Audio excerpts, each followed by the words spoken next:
This study was made by 7 students eager to learn about the mix of cultures, bottom-up urban planning, and the life in the urban village itself. Each color represents a different project, one for every student, plus a common proposal. The presentation is composed of an introduction, a research, a vision and growth part, which are our ideas for the future of Baishizu, and 7 individual projects where each of us discover a different potential and problematic of the urban village. This project is made as a response to the disappearing urban villages in Shenzhen, China. It's a motivation of why the urban villages are of value in the modern megacity of Shenzhen, and our research and project sites are located in the upper part of the urban village by Shizu. We're going to start off with the research part. The People's Republic of China is known for being the most populous country in the world. With its 1.4 billion inhabitants and fast-growing economy, they play a dominant role in our world today. Shenzhen is the third most populated megacity of China. The city has grown at an unbelievable pace. In only 14 years, Shenzhen has transformed from a fishing village to a world-dominating tech hub. Because of the city's good location, it forms part of the Pearl River Delta megapolis. Its maritime borders and connection to Hong Kong have made Shenzhen the ideal testing ground for the first special economic zone. Originally, Shenzhen consisted mainly out of farmland and rural villages. Later, they started to create small industrial developments around the urban core. The industrial development keeps expanding and many rural migrants start moving to the city in hope for better job opportunities. The urban area keeps expanding into a modern skyscraper city. The rural villages get dominated by the city and transform into the urban villages we know today. Our project is located in the urban village of Baishizu. Shenzhen was the first special economic zone in China. As its economy has developed quickly, this area has experienced rapid urbanization in the last 2 decades, changing from a traditional agricultural region to a fast-developing urban region. A previous study showed that in 2005, approximately 39.3% of the total land was urban area, in comparison to only 3.6% in 1986. Baishizu Urban Village is located near Shenzhen Technology Park, Golf Club and Adventure Park. This makes the urban village a potential place for big strategic investments. The urban village of Baishizu is located in the special economic zone of the megacity Shenzhen. Surrounded by skyscrapers, the newest infrastructures, and the rich higher class, Baishizu has had a hard time trying to survive in the metropolis. Since the growth of Shenzhen, we've seen a striking amount of rural-urban migration. The rural migrants leave behind their agricultural past and come to Shenzhen in hope for a better life. They find employment in factories, construction sites, and service sectors. Almost 70% of the inhabitants are migrants, and most of them live in the urban villages. What we see today is an oversaturated urban fabric. Shenzhen has run out of buildable space for urban expansion, but at the same time, there is still a big influx of new inhabitants. They start to focus their spatial development on existing built-up areas, the urban villages. If the government and powerful upper class had it their way, they would completely demolish the urban villages and replace them with new and formal urban neighborhoods, characterized by skyscrapers and other modern infrastructures. There will only be space for the urban hukou, and migrants and lower class will have to leave the city. The government has neglected the 2 most vulnerable groups, the poor inhabitants and the rural migrants. They see the urban villages as a management problem. For local residents, urban villages are considered backward places, which no longer fit a modern megacity. They look down on the migrants and try to exclude them from all urban activities. The migrants are isolated from the rest of the city, with little to no space for leisure or social interactions. Inhabitants of the urban village try to hide in their small, dark homes. Yet these villages provide a lot of benefits for the city. They are one of the liveliest parts of the city and provide economic possibilities for newcomers in the city. According to the function and the width of the streets, there are 4 types. For example, the boundary streets, the vehicle-accessible streets, the commercial streets, and the streets between the handshake buildings. Some common problems are obvious. For example, the space of the street is occupied by the parked vehicles, the staff of the residents, and so forth. Public infrastructure is poorly organized and leads to the sanitary problems. All these problems have created the chaotic living environment. Because of the immense density of Baishizhu, housing itself is as small as possible. Consequently, life is organized in the public realm. The open spaces are used as markets, extensions of private space, for shops and restaurants, for people hanging their clothes to dry, but this also creates a lot of chaos and even crimes. The village can seem unwelcoming and unattractive for outsiders. The main streets are organized with the help of stairs. It makes for a nice hierarchy between stationary spaces and movable spaces, but it makes for a fragmented street view of the urban village. The buildings in Baishizhu share common traits, from the roof finishing to the entrances to the businesses, from the facade finishing to the window protection. The same solutions can be appreciated. We as architects play an important role in urban planning. Urban planning is very delicate. A small intervention can lead to a big change. It should be done with a certain sensitivity instead of a tabula rasa approach. That's why we've chosen to make a detailed analysis of Baishizhu and developed interventions on different scales to advocate for the urban villages. Our project is a manifesto for preservation, not only for urban villages, but all urban areas with a certain value which are in danger of being lost as a result of rapidly growing cities.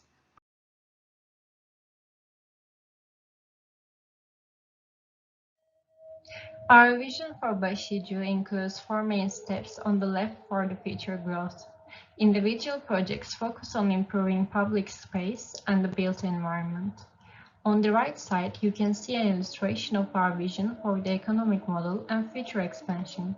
By improved publicness and infrastructure, Baishizhu will create the potential to grow into a hypermetropole. A production-centered village will bring all classes of the society together and create an attraction for living in Baishizhu.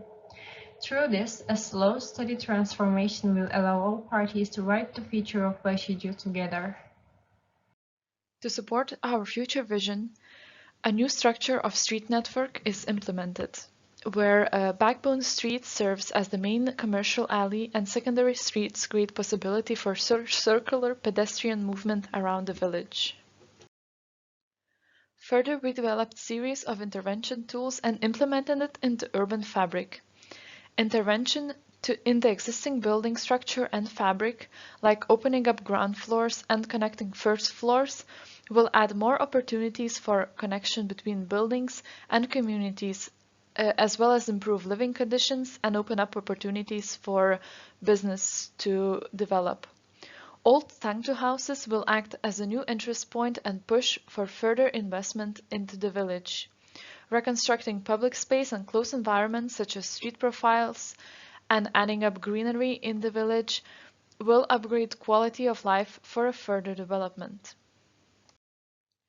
Next to the intervention tools, each of us made a project implementing these tools or combination of it into a specific territory. Thus, a specific project as a pilot project, it can be also implemented into many urban areas, not only by Baishizhu. Each project has been designed with a sensitivity for a certain problem and can bring a solution for many urban issues that we face today. Overall, each individual project can stand on its own, but altogether all projects will combined will improve public space and built environment and will lay the foundation to the future growth of Baishizhu. Good morning, everyone. Now it's Lynn to present the individual project named Inside Outside the Houses. Urban village is like a big family, especially for the immigrants. Houses inside can provide them a warm shelter, and outside is more a collective space. The project will start from the Tangtou old houses, built in 1958 as the farmers' dormitories. If viewing the city from the air, the Baishizhou look like the typhoons in the satellite cloud picture, and the Tangtou old houses are at the eyes of the typhoon, and all the buildings are arranged around.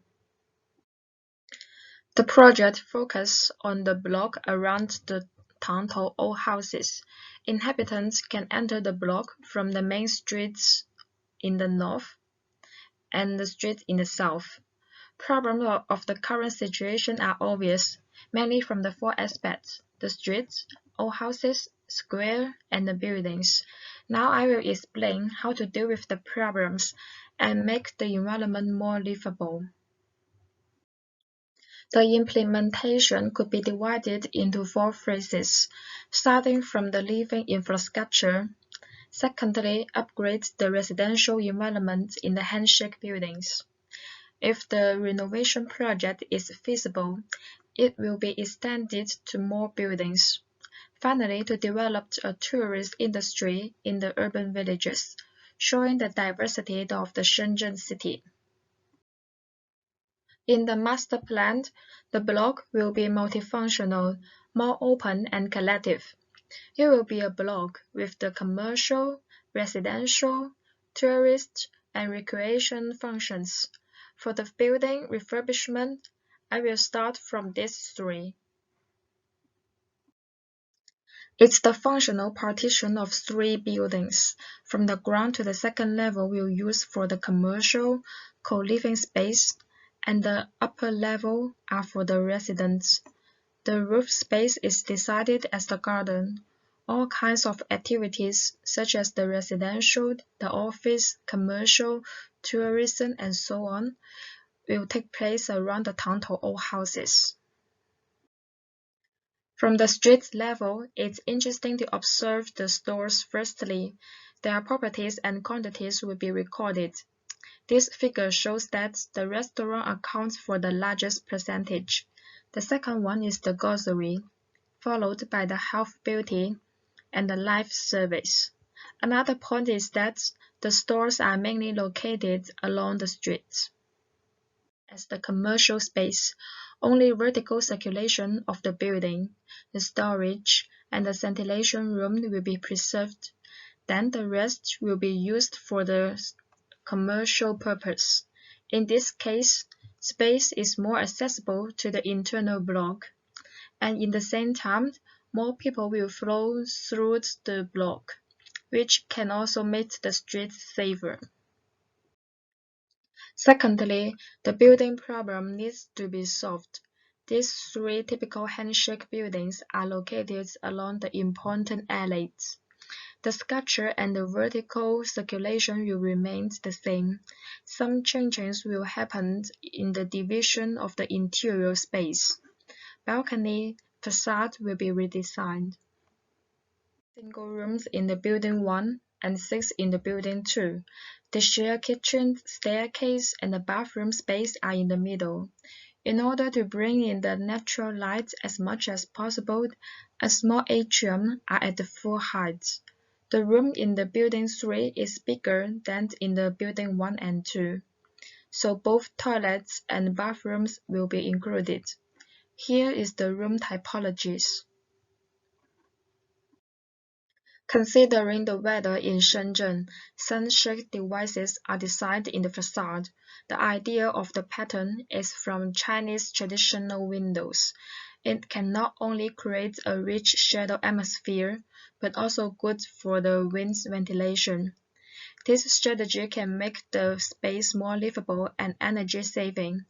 For example, the angle can change according to the sun height. So what advantages are from the building renovation project? For example, after the renovation, the landlord will enjoy the better living conditions as well as the economic benefits, since more rooms have been decided and rented.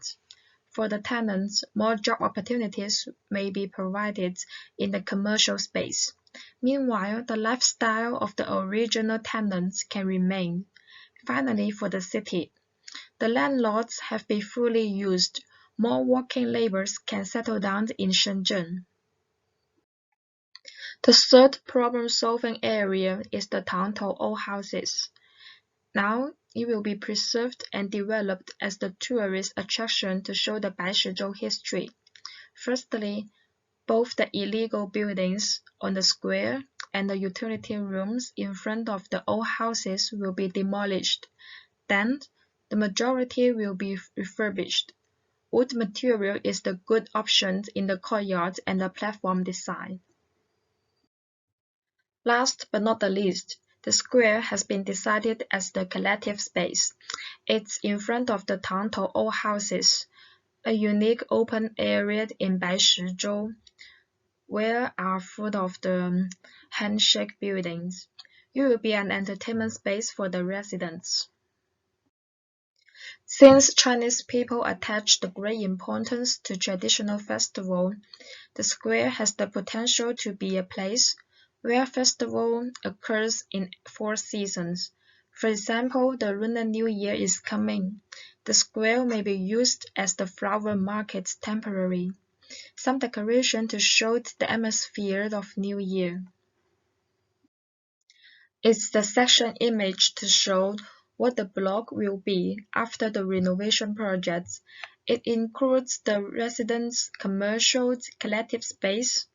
However, they totally will be demolished and replaced with the modern high-rise in the renovation project from the Shenzhen government. From my perspective, it's kind of important to keep the diversity of life. How do the city grow in difference is a critical issue to explore. So above is the main work on my part. Thanks for your listening. Hello everyone, now I will present you breathing handshakes, open urban grounds, and water courtyard project. In this project, I have tried to reveal the linked potential of existing vivid street life and dynamic commercial activities on the ground floors through tackling the 2 major problems of life in handshake towers: clean water scarcity and sunlight inadequacy. The major problems we see in Baishizhou due to the built environment are lack of infrastructure, clean water scarcity, high urban density, lack of sunlight in interiors and alleyways, and even though there is diverse and intense commercial activities on the ground floors, it is disorganized and unhygienic. And in this design, I wanted the handshakes to breathe, so to speak, through several interventions: reorganization of shops and ground floors, catalyzing a slow transformation throughout the urban village, and a new core design integrated with a water courtyard idea, which will provide natural ventilation, sunlight, and rainwater collection. Through these interventions, we can expect to achieve some sociocultural benefits, such as enhanced urban walkability and proximity, thus attracting more tourists and customers. Also, flexible store spaces will be created which can be adapted according to future needs. The economic value of Baishizhou is mostly created by the commercial activity on the ground floors of the buildings. Looking at the existing shops, it is seen that most of the economic gain comes from retail and accommodation services. So this design can benefit both business owners, landlords, and the villagers. And the business owners and landlords can be the main financiers of this improvement. As a first step, we will remove the facades on the street level of commercial buildings in the backbone of the village and the main pedestrian streets. Then, an inventory of the existing businesses, busy alleys, and corner buildings should be done beforehand. In step 3, scratchy additions on the ground level like fences and unnecessary wall extensions should be removed and core circulations should be added or renewed. In step 4, existing steps and sidewalks will be rearranged as platforms for the new open ground. In this step, some partial cut of the buildings can be done to have a more organized street flow. Finally, with the articulation of new business modules on the platform, we can expect a non-disturbed human flow building program relationship. In this phase, I select this building in purple square as a pilot to further detail the concept design. Based on the space syntax analysis, we can see the integration is enhancing, especially in the main street and the backbone street, where the reddest axes are. Also, secondary important axes observed are surrounding the red axis and strengthening the general proximity. This leads us to the conclusion that opening up the ground floors will most likely contribute to walkability and the strengthening of the commercial activity on the ground floors. Here is a view from an alleyway. As a second part of the project, I wanted to develop the central core idea with a water courtyard concept. In Chinese vernacular architecture, courtyards are used for natural cooling and as central green spaces, and even today the villagers are gathering in courtyards to provide their need for fresh, clean water from the communal Sankaring. And I wanted to create a link to this culture through combining a core circulation with an intervention to provide natural lighting and clean water. A water and light tunnel will be adapted to the pocket courtyard surrounding the circulation core to supply the light and water need, and the modularity of the design will allow it to adapt in case any new floors will be added in the future. Here I provided some exemplary configurations for the courtyard and the upper residential floors. A view from the ground floor through the water courtyard. Water and light tunnel will contain three parts, top, body, and bottom. On the top part, a membrane held by a PVC structure will provide sheathing and transmit the water to the plastic tube on the body part. This tube will be surrounded by a light amplifier angle mirror system, which will reflect the light till the first floor. The outer layer will be a damp catcher mesh, and the whole system will be connected through circular steel frames, which will be hanged with tension ropes to the core wall. While the inner tube transmits the rainwater, the damp catcher mesh will trap the moisture inside the system, and the condensed water will be collected through a bowl on the end part of the body, which then will be transferred to the water tank underneath the courtyard. Since DIY is kind of the spirit of the urban villages, I wanted the design to be easily made by people themselves and encourage upcycling and recycling through using very common materials in urban villages like PVC pipes. Also, I encouraged the method of recycling the plastic bottles by heating and melting them together to create a surface for the creation of the water transmitter tube, which needs to be very long and lightweight. Another view from the rooftop. In conclusion, Breathing Handshakes project is aiming to strengthen the commercial and touristic value of the village with its new street charm and help develop and modernize the area without causing gentrification by initiating a slow renewal. Refurbishment or demolition will support a more diverse community in which everyone feels belonging. Thank you for listening. My name is Bert and my design is focused on the streets of Baishizhu. Like previously mentioned, we choose to design pinpoints in the urban village so it can be adopted and scaled to the whole village. Here you see a conceptual image of my design in one of the streets in Baishizhu. My design proposal is to unify the city by making a uniform street level out of bricks all over the urban village. The continuous use of these bricks will bring attention and a curiosity to the village. Pathways like rivers connect big streets with smaller streets and lead the user deep into the village, showing hidden spaces, lost gems, and secret ways through Baishizhu. They will highlight the village and aim for a cleaner and more organized whole, luring people inside. Here you see my design of the streets in relation to its details. These sketches are research into the forming of the street level, creating a structure with the use of perpendicular spaced bricks in relation to the whole system, and making a similar hierarchy to what was already there. The hierarchy is formed by means of a topography. It creates ramps, stairs, and benches to use and to sit on.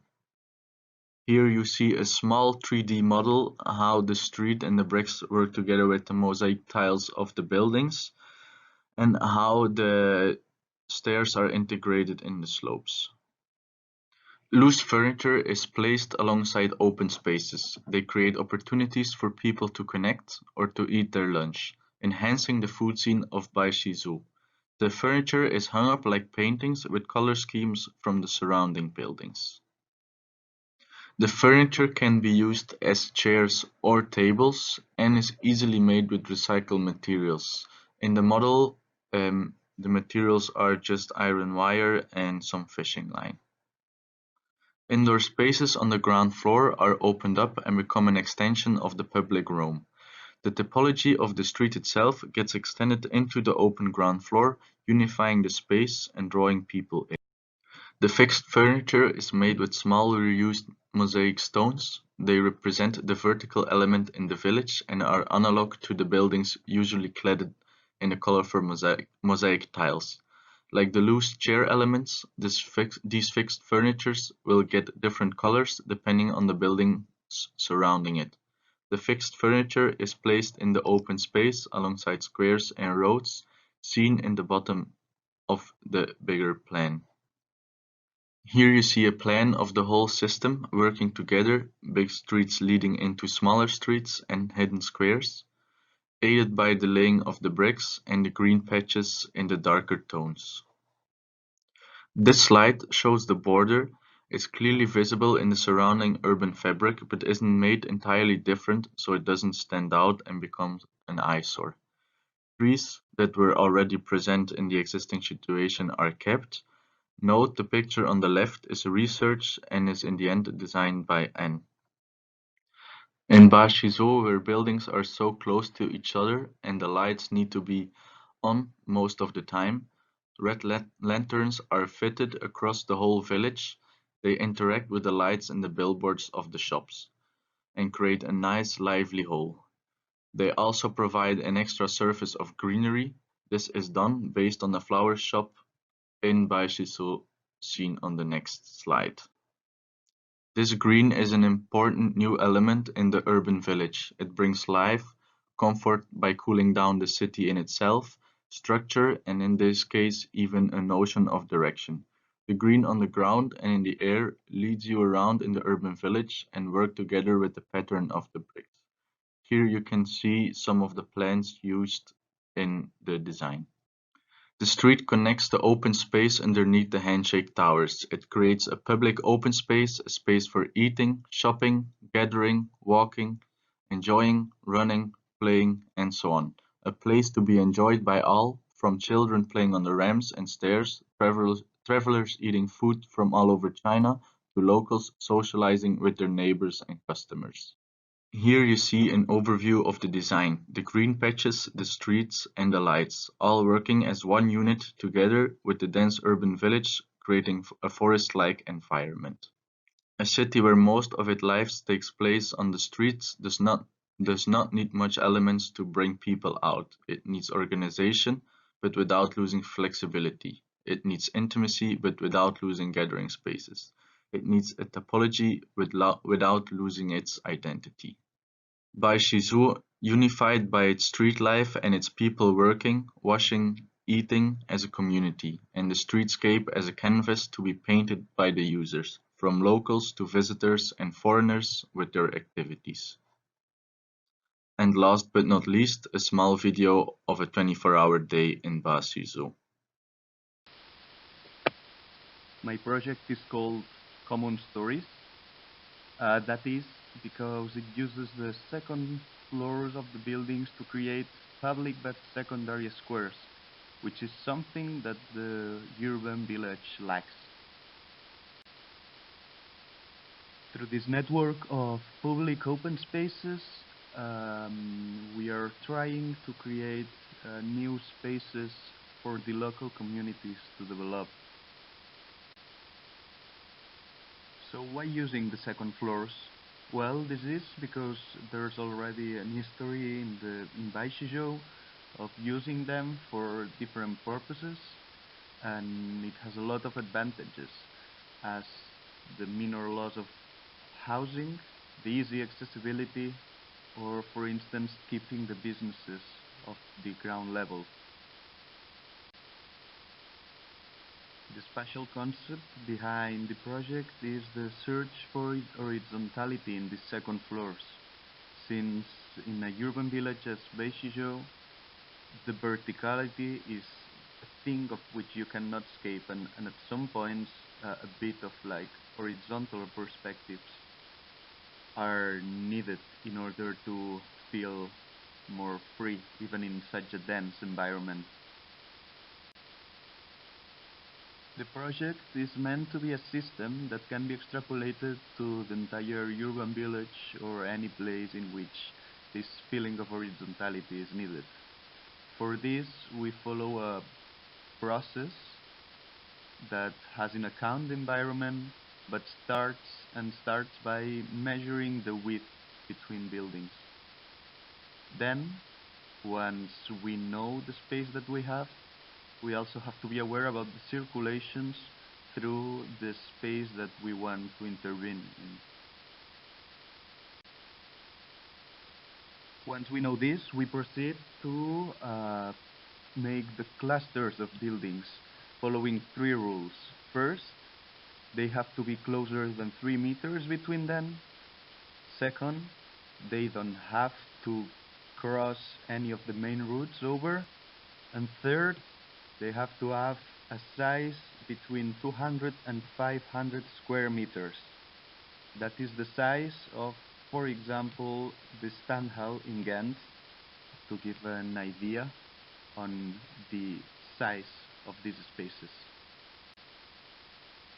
When we have the agrupations of buildings, since we want to preserve the shape and aesthetics of the urban village, we keep the outer facade undistracted, but we empty the rest. Then the interesting part of the intervention comes in which we open horizontal perspectives in the places in which the building surrounding allow it. This way we are creating these agrupations of squares that just have openings in the directions in which you can have a point to see into infinity. After this, we define the internal divisions, which are meant to direct the sight and the spectator towards these views, reinforcing in this way the concept. Now, when defining the entrances, we take in account the Hidden Places project, which works around the same area. In this way, combining 2 different public spaces in 2 levels. The materiality of the building is thought in order to enhance the main concept and at the same time using the local materials. That is why we use plexiglass in a second scheme to blind the old windows but still let the light pass through. And also the floors, which have the same appearance as the facade, so it looks like the building is folding. In this way, through materiality, we are changing from the vertical to the horizontal perspective again.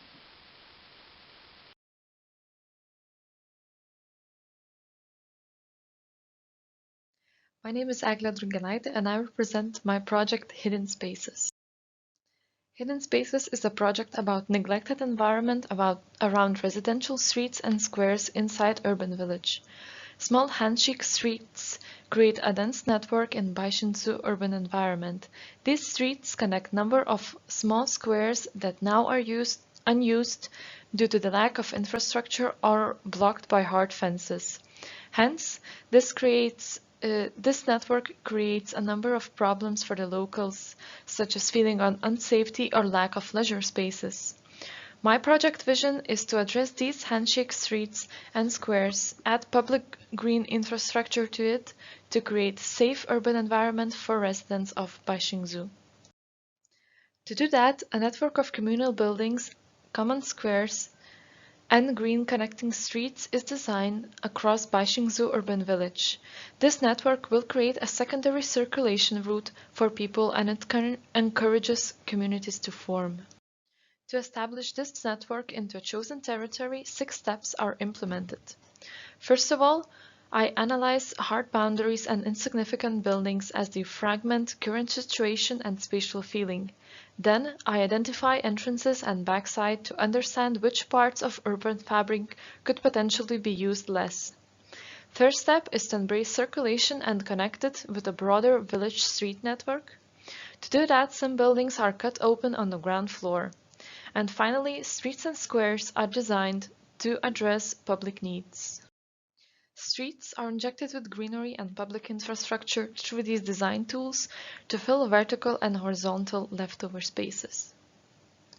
Pocket squares are designed to act as a complementary rainwater filtration system that collects runoff water from hard surfaces and slows down evaporation process.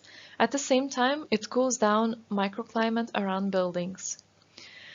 A layer of metal grill pavement allows circulation without interrupting greenery and filtration process below. What is more, elevated flower beds increase feeling of connectivity with nature. Finally, common infrastructure such as playgrounds and benches and staircases leading to communal buildings are added to increase livability of a place. As you can see from the master plan that shows different intervention types and surfaces in the territory, all these design tools create a network of green and communal spaces connecting one another. This is an example of the first square. This square can be approached from 4 different directions. It contains 3 elevated flower beds on different sides and paths connecting to it. The idea was to create straight axis of streets with greenery so it would grab an attention of a passenger and force it to go in the middle of the square, where you can find staircases leading to the common floors and a playground for children. The second square is composed from 2 opposing staircases leading to communal floors. In addition to the staircases, there are small amphitheaters facing each other and overlooking a playground in the middle. Staircases are connected by the laundry lines, providing a necessary function for people and additional shading to the playground. Main Square has 2 open ground floor buildings connected by the metal grill path.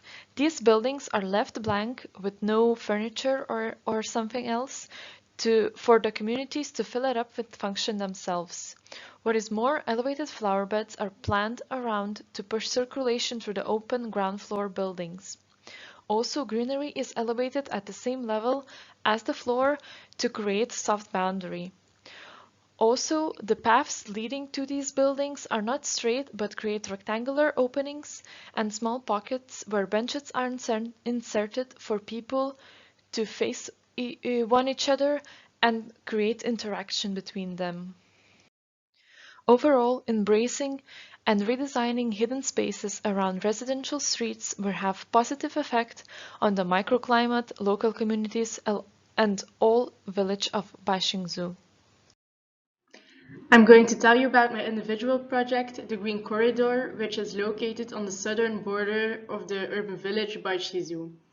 Currently, the urban village doesn't really fit into the vision of modern megapole Shenzhen, and as a result of that, they have built a hard concrete border around the village, which has left Baixingzhou isolated from the rest of the city. The Green Corridor focuses on reconnecting the village on a physical and social scale by replacing the border with a qualitative public space. On the images, you see firstly the existing situation, with at the bottom the large Shannon Avenue, then a row of trees, and then the less visible bordering wall, and behind it the urban village, which is completely cut off. This raises a lot of questions, such as why do we need a border that creates such a physical divide? On the second picture, you see the Green Corridor, and the goal of the Green Corridor is to replace the existing border with a permeable connecting border that passes by a public square, which also is the entrance to the urban village. The project rests on 4 fundamentals. Agriculture inclusive farming, which looks back at Shenzhen that used to be mostly agricultural land and raises the question of how we can introduce new ways of local and sustainable farming. Secondly, you have vernacular architecture, which looks back at the principles of the traditional Sihejuan composition for residences. The project incorporates interconnected courtyards and hierarchy of spaces, but on an urban scale. Then we have the urgent need for public space. And lastly, but most importantly, reconnecting, which means breaking boundaries and making connections on the physical, social, environmental, and urban scale. On the map of the project, you can see the green corridor as a connecting structure that connects the transportation hub with the commercial area, passing by the public square, which is the entrance to the village. When we look from bottom to top, we see the busy Shannon Avenue, the tree rows, the green corridor, the aquaponics pond, and then the shared or semi-public courtyards for inhabitants that are created by the in-between space between the green corridor and the buildings from the urban village. Every space is designed as a qualitative outdoor public space. This image shows you the green corridor on the left that connects to the round public square, the soft bordering courtyards, aquaponics, greenery, and urban village. This is the entrance to Baishizu, which acts as a main connector where everything comes together. Every part of the project is designed starting from the same modular structure. Modular structures have many benefits, such as flexibility, you can reuse them, they are less expensive, and they are sustainable. You can place them in any context. The mix of different infills of the structures create an interesting urban intervention, which makes it a pleasant experience for its users. You have the flat roof structure, the sloping roof structure, the soft bordering structure, and the public square structure, which is a variation of the sloping roof structure. Here we see a detail of the green corridor with the aquaponics system and the semi-public courtyard. There is a netted structure connected to the green corridor where plants can naturally grow on, which also creates a soft border for the people in the courtyard so they can get a feeling of privacy. For me, it was also important to incorporate a pond. Not only is it fun to look at, but it also cools down the surrounding area. The pond is used as an aquaponics system, which is based on the ancient tradition starting from the 6th century in China, of cultivating rice on a fishing pond. The vegetables and fish of the aquaponics can be harvested and sold, and the profit can be used to reinvest in the urban village. Here you see an image inside the round square, which acts as a social connector of the village. The square lays a few steps below ground level, which provides a safe and enclosed playground for public events, activities, and gatherings. The round shape of the square subtly guides passers-by around the square. On the detail, you can see the sloping roof structure of the square, which guides rainwater directly into the greenery. The steps can be used to sit and relax and enjoy the greenery and activities while still being protected from the sun. Here you see an image inside the semi-public courtyard and what the soft border looks like. Even though it acts as a border, it still allows you to get a glimpse of what's behind it through the greenery. There is seating incorporated on both sides, and on the public side there is an information board just like there is in the urban villages. These boards can be used by anyone and give information of social events instead of advertisement for housing only. To conclude, I would like to end my presentation, not with a summary, but with an observation. We often see nice public and green spaces as a luxury, but in my opinion, public spaces are necessary in a vibrant and safe urban fabric, which means that everyone, especially in dense areas, has a fundamental right to a qualitative, open and public space.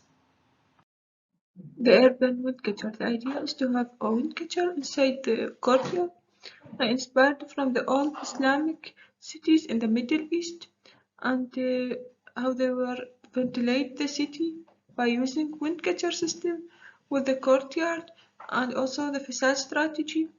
So the idea to inspire and having the same strategy in Shenzhen.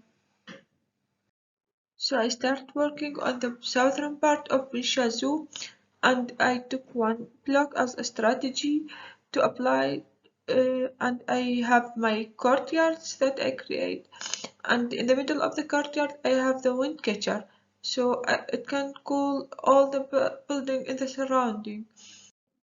The demolition strategy was based on the building height.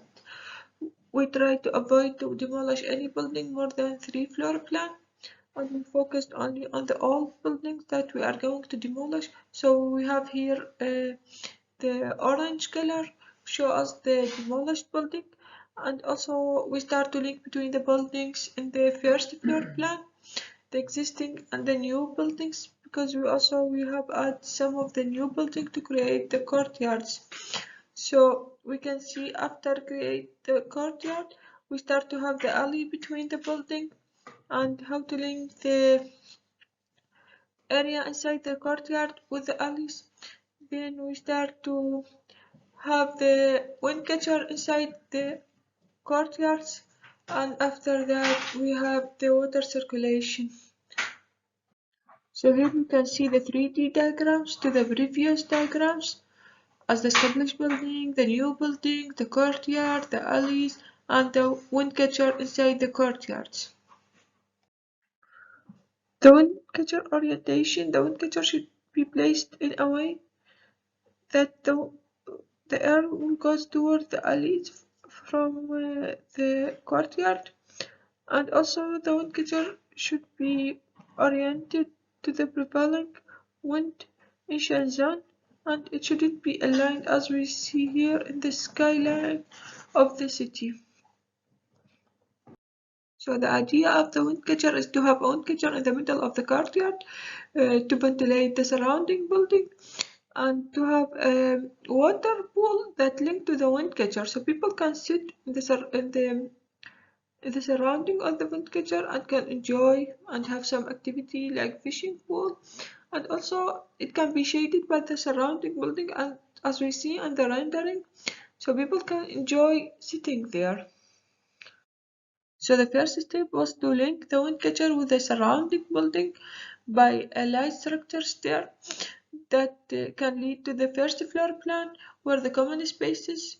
So we have like many activity in the first floor plan, and people can experience it. Water circulation. The idea is to link between the pools, so we have kind of a canal in between, and by having a slope between two pools, then we can control the water flow, and if we have a collective point in the end, so at that point we can collect the water and we can pump it to the first pool. Then we have like water circulation inside the city. I have in this block 3 water circulation we can see on the map, and with all of it we have a collection point in the end, and the water will pump again, so this will help us to cool the city. For facade strategy, I inspired by Mishrabia from Middle East, and I have some kind of system that provide shading to inside the building, and kind of pattern can cover the window. The last page show us the perspective of the project.